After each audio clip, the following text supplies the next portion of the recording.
안녕하세요. 태전선화도장 부포정 이성우 태열랑입니다. 바다 위를 다니는 커다란 배들이 험난하고 거센 파도에도 쓰러지지 않기 위해서는 배 밑바닥이나 좌우에 설치된 탱커에 바닷물을 채워 넣습니다. 오뚜기처럼 무게 중심을 유지하기 위해서인데요. 하물량에 따라 싣고 있던 바닷물을 빼거나 더해서 무게 중심을 잡아줌으로써 배가 전복되는 것을 막아줍니다. 이를 선박 평형수 혹은 바닥짐이라고 하는데요. 출렁이는 파도를 뚫고 목적지를 향해 평형을 유지하며 나아가기 위해서는 충분한 복원력은 매우 중요합니다. 그렇기에 평형을 잡는 바닥짐은 꼭 필요합니다. 우리들 인생도 망망대해를 운항하는 배와 같은데요. 우리에게 필요한 바닥짐은 무엇일까요? 인생의 무거운 바닥짐들은 나의 궁량을 키워 능력자로 변모시켜 가는 이치가 숨어 있는데요. 오늘은 상제님 말씀을 통해 열매 맺는 삶의 여정, 상극에 대한 말씀을 드리고자 합니다. 20세기 인도의 성자라 불리는 선다 싱이라는 인물이 있습니다. 시크교 가문의 반대를 무릅쓰고 기독교 전도사가 된 그는 티베트에 가서 구원의 복음을 전하고 싶었는데요. 티베트에 가기 위해서는 히말라야 산맥을 넘어야 했지요. 여름에도 이곳은 매우 추웠으며 곳곳에는 깊은 구멍이 뚫려 있어서 사람이나 짐승이 빠져 죽는 일이 허다했습니다. 선다싱이 하루는 어떤 이와 함께 히말라야 산맥을 넘는 도중에 추위에 쓰러져 죽어가는 사람을 발견했습니다. 선다싱은 쓰러진 사람을 업고 가자고 했지만 다른 사람은 고개를 저었습니다. 이 사람을 데려가면 우리도 살기 힘들고요. 그냥 갑시다. 그 사람은 냉정히 그곳을 떠나버렸습니다. 결국 혼자 쓰러진 사람을 업고 걷기 시작했습니다. 선다싱의 땀과 열기에 등에 업힌 사람은 몸이 녹으면서 살아났습니다. 얼마쯤 후 죽은 사람을 발견했는데 다름 아닌 혼자 살겠다고 앞서간 사람이었습니다. 인간내가 남달랐던 선다싱은 죽어가던 사람도 살리고 본인도 살았지만 혼자 살겠다고 떠난 사람은 죽고 말았습니다. 그 후 인생에서 가장 위험한 때가 언제냐고 물으면 싱은 지고 갈 짐이 없을 때가 가장 위험한 때입니다 라고 이야기하였습니다. 자기 한 몸 가누기 어려운 상극의 환경에서 상생의 선업을 실천한 선다싱의 이 한마디는 올바른 삶의 길이 무엇인지 생각하게 해줍니다. 인생의 무거운 바닥짐들은 나의 궁량을 키워 능력자로 변모시켜가는 이치가 숨어 있는데요. 오늘은 상제님 말씀을 통해 열매 맺는 삶의 여정, 상극에 대한 말씀을 드리고자 합니다. 상제님께서 말씀하신 관련 내용을 한번 살펴볼까요? 하루는 성도들에게 말씀하시기를 이 글을 잘 보아두면 이 책에서는 더 볼 것이 없느니라 하시고 맹자 한 절을 외워주시니 이러하니라. 천장강 대이모 사인야인데 필선 녹이 심지하고 고기 근골하고 악이 체부하고 궁핍기 신행하여 분란기 소이하나니 시고는 동심인성하여 정익기소 불능이니라. 하늘이 장차 이 사람에게 큰 임무를 내리려 할 때에는 반드시 먼저 그 심지를 지치게 하고 뼈마디가 꺾어지는 고난을 당하게 하며 그 몸을 굶주리게 하고 그 생활은 빈궁에 빠뜨려 하는 일마다 어지럽게 하느니라. 이는 그의 마음을 두들겨서 참을성을 길러주어 지금까지 할 수 없었던 일도 할 수 있게 하기 위함이니라. 지금까지 살아왔던 우주의 봄, 여름, 즉 선천의 환경에서는 시련과 슬픔 등 힘겨운 삶의 짐들은 필선, 즉 반드시 먼저 선행되므로 역경은 피할 수 없는 숙명처럼 몰려올 수밖에 없었습니다. 이것을 오히려 전화위복으로 삼아 윤회의 여정을 거쳐 지금 이 시간까지 생존해 올 수 있었던 것입니다.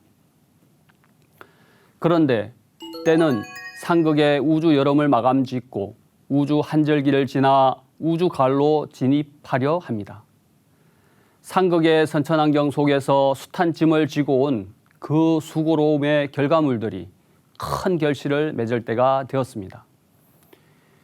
우주 봄, 여름, 선천환경이란 단어에 대해서는 상생방송 애청자는 이제 잘 이해하실 수 있으실 텐데요. 지금 처음 들어보시는 분들의 이해를 돕기 위해서 약간의 설명을 드리고 계속 이야기를 이어가겠습니다. 오늘 우리들 하루는 늘 그렇듯이 아침, 점심은 매우 바쁨으로 시작합니다. 경쟁자보다 한 발 앞서야 하기에 매우 분주할 수밖에 없습니다. 때를 놓치지 않고 하루의 결과물을 만들기 위해 힘을 다해 하루를 열어야만 하는 것입니다. 그리고 저녁이 되면 하루를 결산하고 밤이 되면 고요한 자연과 함께 숙면을 취합니다. 1년이라는 시간도 봄, 여름에는 목표를 향해서 힘차게 약진합니다. 그 치열한 계절을 지나면 언제 그랬냐는 듯이 서늘한 바람을 맞으며 가을 햇살 아래 오곡 가시를 거두어 드리고 겨울철엔 휴식하며 다음 해를 준비하죠. 하루의 반복 속에 1년이 태동하고 1년의 반복 운동이 지속되면 우주 1년이 생깁니다. 우주 1년은 사람 농사를 짓습니다. 이 우주 1년은 선천 봄, 여름 5만 년과 후천 가을 5만 년, 겨울 빙하기 3만 년이라는 순환 반복적 시간의 틀을 가지고 인간 농사를 지어갑니다. 아침, 정심, 그리고 봄, 여름은 분열의 시간대로서 상극이 상승을 끌고 갑니다. 반면 저녁과 가을 정신은 통일의 시간대로서 상생이 상극을 품고 갑니다. 지금 우리는 우주 1년 시간 속에서 어디쯤 와 있을까요? 신명계와 인간계를 주재하고 계신 상제님 말씀을 통해서 지금의 시대는 어떤 시간대인지 알아보겠습니다. 지금은 온 천하가 가을 운수의 시작으로 들어서고 있느니라. 내가 하늘과 땅을 뜯어고쳐 후천을 개벽하고 천하의 선악을 심판하여 후천 성경의 무량 대운을 열려하나니 너희들은 오직 정의와 일심에 임서 만세의 큰 복을 구하라. 이때는 천지 성공 시대니라. 천지 신명이 나의 명을 받들어 가을운의 대의로서 불의를 숙청하고 의로운 사람을 은밀히 도와주나니 악한 자는 가을에 지는 낙엽같이 떨어져 멸망할 것이요 참된 자는 온갖 과실이 가을의 결실함과 같으리라. 그러므로 이제 만물의 생명이 다 새로워지고 만복이 다시 시작되느니라. 지금은 우주 여름을 마감짓고 우주 가을로 들어서고 있다고 말씀하시는데요. 우주 여름 끝점과 우주 가을 초입기가 공존하고 있는 시절을 살고 있다는 것입니다. 자연의 흐름이 상극의 극점에서 반환점을 돌아 상생의 새로운 대장정의 역사가 시작되는 매우 중요한 시간대에 있습니다. 선천 인생의 무거운 바닥짐들을 인내한 그동안의 노고가 물거품이 되어 낙엽이나 쭉정이가 될 것이냐, 아니면 개벽 이치를 알고 준비 대비해서 그동안 겪어왔던 만고풍상의 갖가지 어려움을 승화시켜 큰 열매를 맺을 것이냐, 바로 그 양갈림길에 있는 것입니다. 상제님께서는 나는 해마를 주장하는 고로 나를 따르는 자는 모든 복마가 발동하나니 복마의 발동을 잘 받아 이겨야 복이 이어서 이른다고 말씀하시고, 또한 시속에 화복이라 일어나니 이는 복보다 화가 먼저 이름을 말함이로다. 이러는 화를 잘 견디어 받아야 복이 이어서 이르느니라. 좋은 복을 내려주어도 이겨받지 못하면 그 복이 다른 곳으로 돌아가느니라 라고 말씀하셨습니다. 연소지하, 처마 및 기둥에는 불이 타올라 오고 있는데 어미제비는 이를 모른 채 노란 주둥이를 내밀고 먹이를 달라 지저귀는 새끼들 먹이기에 정신이 없다는 뜻인데요. 우주 여름 끝점에 다다른 지구촌 80억 인류가 삶에 대한 진지한 고찰의 자세보다는 눈앞에 이 끝만 쫓는 현대 물질 만능주의의 풍요로움에 묻혀 살아가고 있습니다. 그러나 이제는 시야를 돌려 우리가 사는 시간대 정신이 어떠한지, 그리고 이때에 걸맞는 가장 적합한 삶이 어떤 것이 되어야 하는지 알아야 합니다. 또한 역철학을 통해 우주 일련 시간표를 이해해야 하며 신명계와 인간계가 어떻게 맞물려 인간 역사가 펼쳐지는지에 대해서도 깊은 사색이 필요합니다. 인생에서 가장 위험한 때가 지고 갈 짐이 없을 때가 가장 위험한 때입니다 라고 이야기한 선다싱의 말처럼 현재 함께 고민해봐야 할 인생의 그 바닥짐은 무엇일까요? 그것은 바로 우주 한절기를 맞아 인류가 직면하고 있는 거대한 변화의 실체가 무엇인지 고뇌하고 묵상하며 열린 마음으로 진리 소식에 적극적으로 귀 기울여야 할 때라는 것입니다. 이와 관련된 상제님 말씀을 가슴에 새기면서 같이 음미해 보겠습니다. 나의 도는 상생의 대도이니라. 선천에는 위무로서 승부를 삼아 부귀와 영화를 이 길에서 구하였나니 이것이 곧 상극의 유전이라. 내가 이제 후천을 개벽하고 상생의 운을 열어 선으로 살아가는 세상을 만들리라.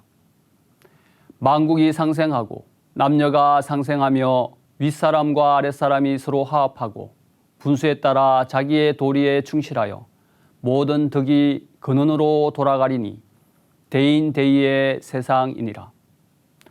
선천 영웅 시대에는 죄로 먹고 살았으나 후천 성인 시대에는 선으로 먹고 살리니 죄로 먹고 사는 것이 장구하랴 선으로 먹고 사는 것이 장구하랴. 이제 후천 중생으로 하여금 선으로 먹고 살 도수를 짜 놓았노라. 선천은 위험으로 살았으나 후천 세상에는 웃음으로 살게 하리라. 후천인 우주 가을은 한마디로 완성되고 통일된 조화의 세계입니다. 선천 우주 봄 여름의 그 모든 상극의 고통을 감내했던 인류의 꿈이 지상에 실현되는 바로 그 순간을 맞이하게 된 것입니다. 인존 이념이 완전 뿌리 내리고 모든 궁금증이 풀어지는 만사지 문화가 실현됩니다. 선천 우주 봄 여름의 상극의 투쟁과 반목은 완전히 사라지고 인간의 신성이 온전히 발현되어 화기가 넘쳐 흐르는 상생의 세계가 됩니다. 천장강 대이모 사인야인데 필선 녹이 심지하고 고기 근골하고 악이 체부하고 궁핍기 신행하여 분란기 소이하나니 시고는 동시민성하여 정익기소 불능이니라. 앞에서 언급되었던 맹자의 한 구절, 우주 봄여름의 상극의 가시밭길을 헤치며 그 숱한 역경을 딛고 상생의 우주 가을을 향해 뚜벅뚜벅 인내하며 걸어왔던 바로 그 사람, 상극의 기운을 승화시켜 상생으로 품어낸 바로 그 사람, 그 사람이야말로 상제님의 상생의 무국대도를 마침내 만나 큰 결실을 맺게 될 자격을 갖게 되는 것입니다. 상제님은 그 사람을 인존, 참사람, 천심 가진 자, 천하사 일꾼, 상실험꾼 등 다양한 언어로 표현해 주셨는데요. 선천의 묵은 기운을 정리하고 후천의 새로운 기운이 태동되는 과정이 20세기 역사였습니다. 이 100여 년의 흐름에 대해서 상제님께서는 현아 대세가 씨름판과 같으니 애기판과 총각판이 지난 뒤에 상실험으로 판을 마치리라 라고 말씀하시면서 상실험으로 선천판이 마무리된다고 말씀해 주셨습니다. 그런데 그 마무리는 바로 그 사람들이 이루어낸다는 사실입니다. 참 놀라운 소식이 아닐 수 없습니다. 그동안 우리가 동서양의 가르침을 살펴보면 정성을 다하면 하늘을 감동시켜 일이 성취된다는 수동적 믿음을 가르쳐 왔는데요. 상제님 말씀은 그것은 선천법이고 후천 기운이 도래한 지금은 그 일의 승패는 하늘이 아니라 사람의 손끝에서 결정된다는 것입니다. 천존과 지존보다 인존이 크니 이제는 인존 시대니라. 이제 인존 시대를 당하여 사람이 천지대세를 바로 잡느니라. 사람이란 크고 작고 간에 털이 있나니 큰 털이 되어야지 작으면 내두르기 쉽고 바람만 불어도 날아가기 쉬우니라. 사람은 무거운 사람, 가벼운 사람이 있느니라. 사람이란 깊어야 하나니 크게 될 사람은 벌써 마음이 두루 깊어서 널리 생각하고 소소한 일은 개의치 않느니라. 우주봄은 천존, 우주여름은 지존, 우주가을은 인존 시대입니다. 우주여름 말기에서 벌어지는 각종 자연재해와 상극의 절정에서 벌어지는 전쟁과 숱한 전염병들을 극복하고 오늘 여기까지 인내온 그 사람들. 우주 한절기, 인류를 새로운 우주 가을로 인도하는 역사적 전설이 될 수 있는 소양을 갖추고 있는 사람들인 것입니다. 이제 비록 장양 제갈이 두루무로 날지라도 어느 틈에 끼인지 모르리라. 파난 사람 둘러보니 많고 많은 저 사람들, 어떤 사람 이러하고 어떤 사람 저러한가. 파난 사람 파난 공부할 수 없어 허리끈 졸라매고 뒷문 열고 내다보니 봉황이 지저긴다. 도전 말씀과 같이 인연이 아직 닿지 못한 수많은 적덕지가의 자손들이 곳곳에서 상제님과의 만남을 준비하며 인존의 힘을 기르고 있는 중입니다. 바로 그 사람은 불교, 기독교, 유교 등 기존 선천 종교권 내에서도 진리 찾아 방황 중일 수 있으며 신앙생활을 하지 않는 사람 중에서도 천심을 가지고 문제의 큰 줄기 찾아 구도 여정을 오늘도 지속적으로 행하고 있는 사람일 수도 있을 것입니다. 그 사람은 지금 어느 곳, 어느 위치에 있든 덕을 닦고 사람 잘 대우하는 데에 길성이 빛이 나니 이 일이 곧 피난하는 길이니라. 상제님 말씀대로 일상생활 속에서 묵묵히 몸소 실천하고 기본 자질을 익혀 천하사 일꾼으로 쓰임받을 인연을 만들어가고 있는 것입니다. 그러한 중에 정산 상제님의 진리를 어느 날 갑자기 알게 되어 도장에 방문하게 되는 극적인 사건은 진실로 전생에 있어서 최대의 기적적인 순간이 아닐 수 없습니다. 지금까지의 인생 노정이란 그것이 어떠한 험난한 길을 거쳐왔다 하더라도 상제님의 진리를 만나기 위한 지극히 어려운 과정이었다는 사실을 비로소 확인하고 감격의 눈물을 흘리게 되는 것이죠. 상제님께서 인사는 기회가 있고 천리는 도수가 있나니 그 기회를 지으며 도수를 짜내는 것이 공사의 규범이라 라고 하셨는데요. 시간은 언제나 기다려주는 것이 아닙니다. 여기까지 달려왔던 그 이유는 바로 상제님 무국대도를 만나 참 열매를 맺기 위함이었구나. 이런 기쁜 감동의 마음이 생기는 순간 더 머뭇거릴 필요가 없는 것입니다. 이제 정산도 진리책 마지막 페이지에 있는 말씀을 옮겨드리면서 오늘 이 시간을 마무리하겠습니다. 가을 천지 개벽기에 목전에 태어난 우리들이 꿈꾸는 성공의 길은 세 가지에 달려있음을 다시 절감하게 됩니다. 첫째, 때를 잘 만나는 것. 둘째, 일거리를 만나는 것. 셋째, 사람을 만나는 것. 하늘이 내려주는 상극의 고난을 깊이 체험하고 한 사람이라도 더 살려주라고 엄밀히 손짓하는 가을 하늘의 상생의 마음. 그 진미를 느낄수록 상제님의 가을 열매 진리에 감사와 보온의 마음이 간절해집니다. 오늘 이 시간을 함께 해주신 시청자 여러분 모두가 선천우주를 마감짓는 가장 중차대한 이때를 맞이하여 마침내 그 일을 성취하는 바로 그 사람이 되시기를 진정으로 기원드리며 이 시간을 마치겠습니다. 감사합니다.